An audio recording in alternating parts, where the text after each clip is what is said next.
आता पाहूया टॉप 9 मोठ्या बातम्या। अक्षय शिंदेच्या वकिलांनी शिरसाट योगेश कदमांना नोटीस पाठवली। अक्षय शिंदेबाबत फॉरेन्सिक अहवाल जाहीर केल्याचा नोटीसमध्ये उल्लेख। अक्षय शिंदेबाबत केलेल्या वक्तव्याचाही नोटीसमध्ये उल्लेख। लाडकी बहीण योजनेतील लाभार्थ्यांची पडताळणी होणार। महिलांनी संजय गांधी निराधार आणि श्रावणबाळ योजनांचा लाभ घेतल्यास तो रद्द होणार, सूत्रांची माहिती। दादर रत्नागिरी दादर सावंतवाडी पॅसेंजर पुन्हा सुरू करा, अन्यथा आंदोलन करणार। माजी खासदार विनायक राऊत रेल्वे अधिकाऱ्यांना भेटले। ज्ञानरदा फसवणूक प्रकरणात सुरेश कुटेसह 4 जणांना 1 फेब्रुवारीपर्यंत पोलीस कोठडी। 39 कोटींच्या फसवणूक प्रकरणात अंबड पोलीस ठाण्यात 2 गुन्हे दाखल। बुलढाण्यातील केसगळतीच्या साथीवर बुरशी प्रतिबंधक औषधांची मात्रा उपयुक्त।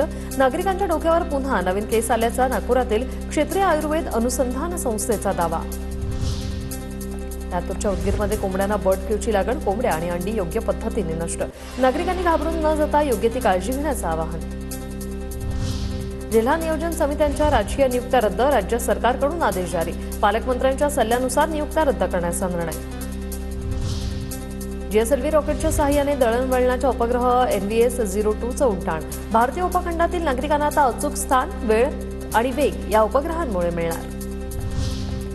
संसदेच्या अर्थसंकल्पीय अधिवेशनाला 31 जानेवारीला सुरुवात। 1 फेब्रुवारीला अर्थमंत्री निर्मला सीतारामन केंद्रीय अर्थसंकल्प सादर करणार, तर अधिवेशनाच्या पहिल्या दिवशी राष्ट्रपती द्रौपदी मुर्मू दोन्ही सभागृहांना संबोधणार।